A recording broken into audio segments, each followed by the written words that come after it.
Film की शुरुआत होती है सैम नाम के एक बंदे से जो ट्रेन में सफर कर रहा होता है। उसकी जिंदगी बिल्कुल भी ठीक नहीं चल रही होती। हर मोड़ पर उसे परेशानी का सामना करना पड़ता है। पता चलता है कि वो एक सुनसान रेगिस्तान जैसे शहर जा रहा है जहाँ उसे नई नौकरी शुरू करनी है। ट्रेन में वो अकेला बैठ के खाना खा रहा होता है और उसके सामने एक औरत बैठी होती है, साथ उसका बच्चा भी होता है। सैम उसके हालात देख के अपना खाना उसे दे देता है। अब जब वो स्टेशन पर उतरता है तो पूरी जगह खाली होती है। हालांकि कंपनी ने कहा था कि रिक नाम का एक बंदा होगा जो उसे लेने आएगा। सैम इधर उधर देखता है, फिर उसे कमरे में एक आदमी दिखाई देता है। सैम उससे बात करने की कोशिश करता है पर वो बंदा उसे इग्नोर कर देता है। सैम उससे पूछता है बाथरूम कहाँ है, तो वो बंदा बस इशारे से बता देता है। सैम को उस पर गुस्सा आता है पर वो चुप रहता है और वॉशरूम चला जाता है। फारिग होने के बाद बाहर से एक आदमी की आवाज आती है, जल्दी निकलो भाई, यहाँ पानी भी पैसों का है। असल में यही वो रिक है जो सैम को कंपनी तक पहुँचाने वाला है। सैम कहता है हो गया भाई, बस निकल रहा हूँ। अब दोनों गाड़ी में बैठते हैं और कंपनी की तरफ रवाना होते हैं। रास्ते में रिक बोलता है तुझे $300 देने होंगे ट्रैवल के। सैम चौंक के कहता है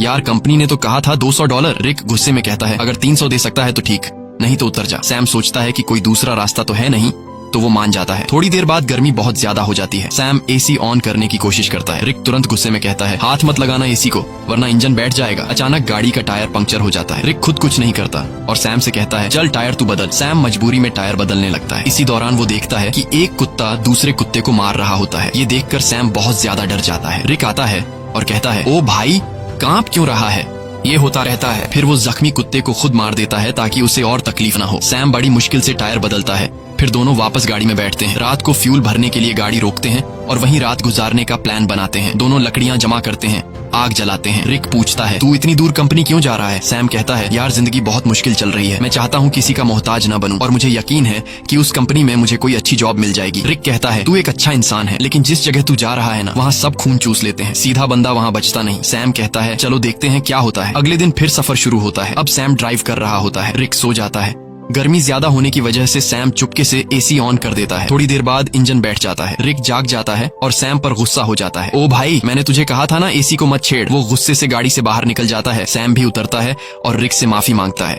रिक को और गुस्सा चढ़ जाता है, बोलता है चुप कर, तेरी आवाज ना सुनूं। इसके बाद सैम पेशाब करने जाता है। थोड़ा दूर जाकर वो एक चमकता हुआ पत्थर देखता है। करीब जाकर जब वो गौर से देखता है तो पता चलता है कि ये तो खालिस सोना है। वो फौरन रिक को बुलाता है, ओए इधर आ, चेक कर, कहीं मैं सपना तो नहीं देख रहा। रिक जैसे ही देखता है शॉक हो जाता है। वो लाइटर निकालता है, आग जलाकर चट्टान पर रखता है, बोलता है अगर काला हुआ तो नॉर्मल पत्थर वरना खालिस सोना। चट्टान जैसी की तैसी रहती है, मतलब सोना कंफर्म। अब दोनों सामान निकालते हैं, गड्ढा खोदने लगते हैं ताकि सोना निकाल सके। पूरी ताकत लगाते हैं लेकिन चट्टान हिलती भी नहीं। रिक रस्सी की मदद से सोने को गाड़ी से बांधने की कोशिश करता है ताकि खींच सके, लेकिन रस्सी टूट जाती है क्योंकि सोना भारी होता है। इसके बाद दोनों लगे रहते हैं, सारा दिन खुदाई करते हैं। अब सूरज डूबने लगता है। रिक कहता है जल्दी से लकड़ियां जमा कर क्योंकि जंगली कुत्ते आसपास घूम रहे हैं, रात को हमें काट लेंगे। अगर हम आग जला लें तो वो डर के भाग जाएंगे। दोनों लकड़ियां जमा करते हैं, आग जलाते हैं, खुशी में गाने बजाने और नाचने लगते हैं। रिक सैम को गले लगाकर कहता है तुझे मैं फुल एसी वाली कार दिलाऊंगा। रात को वो लोग बैठकर प्लान बनाते हैं। रिक कहता है ये सोने की चट्टान बहुत बड़ी है, अगर हम महीनों भी खुदाई करते रहें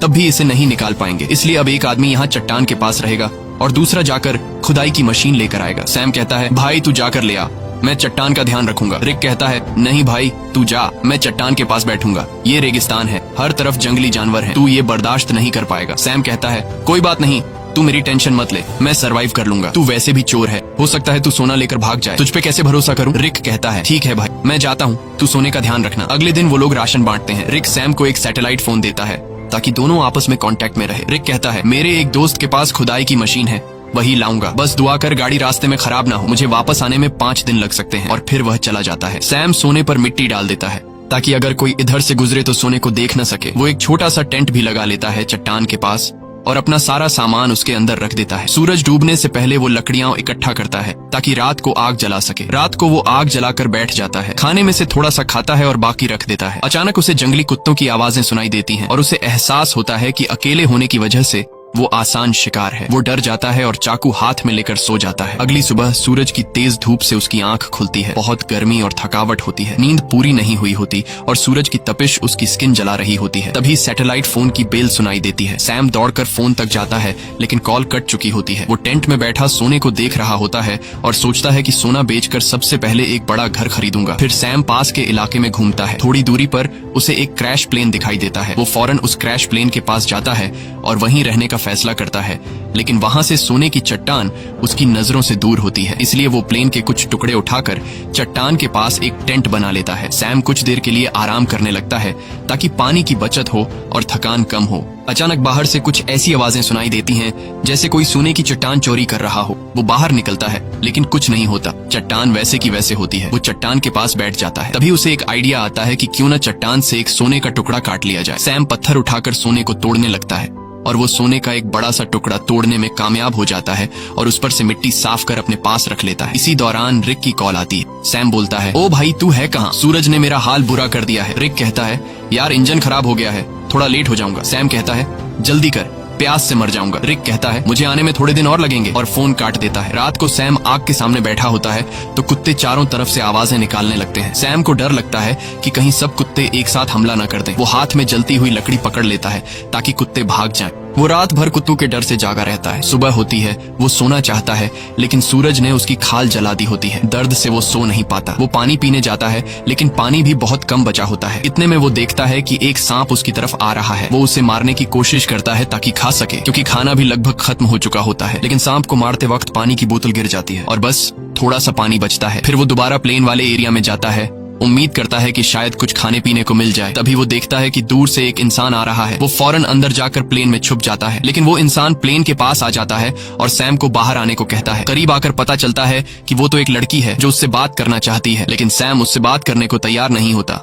लड़की पूछती है, तुम यहाँ बैठकर क्या कर रहे हो और यही जगह क्यों चुनी? सैम कुछ नहीं कहता, बस चुप रहता है। थोड़ी देर बाद सैम लड़की से कहता है कि वो इस प्लेन में रह सकती है और खुद वहाँ से चला जाता है। लड़की कहती है, तुम मुझसे कुछ छुपा रहे हो। वो सैम के पीछे पीछे चलने लगती है और उसके साथ कैंप तक पहुँच जाती है। वो बार बार सैम से पूछती है, तुम यहाँ कैसे पहुँचे? अब सैम घबरा जाता है। वो सोचता है, इससे पहले कि ये सोना देख ले, किसी तरह इसे यहाँ से भगा दूं। सैम लड़की से कहता है, क्यों आई हो मेरे पीछे? यहाँ तुम्हारी कोई जरूरत नहीं है, तुम्हें यहाँ से चले जाना चाहिए। लड़की कहती है, मैं तब तक नहीं जाऊंगी जब तक ये ना पता चल जाए कि तुम मुझे यहाँ से भगाने की कोशिश क्यों कर रहे हो।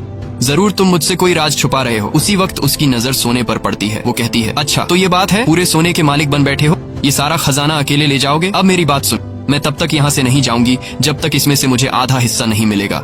सैम को गुस्सा आ जाता है। वो डंडा उठाता है और सीधे उसके सिर पर मारता है। लड़की वहीं मर जाती है। सैम सदमे में आ जाता है। उसे यकीन नहीं होता कि उसने लालच में आकर किसी को मार डाला।